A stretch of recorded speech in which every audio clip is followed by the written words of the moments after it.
Сәлем достар, бүгін Мұқағали Мақатаевтың туғанына 90 жыл толып отыр. Менің өзімнің үйдегі кітаптар қорымның ішінде осы Мұқағали Мақатаевтың бір кітабы бар. Ол кітабы «Жүрек арыс» деп аталады.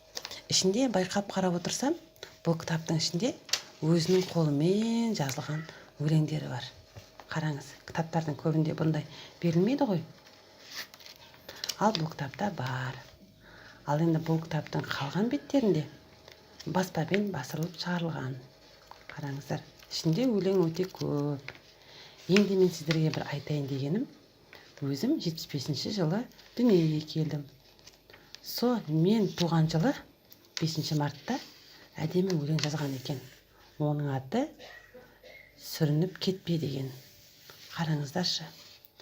Бұл Мұқағали Мақатаевтың өлеңдері лирикалық өлеңдерге тән. Және лирикалық өлеңдер көптеп кездеседі.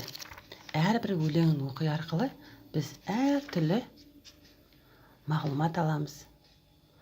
Және өзіміздің жүрегімізге ой түйеміз.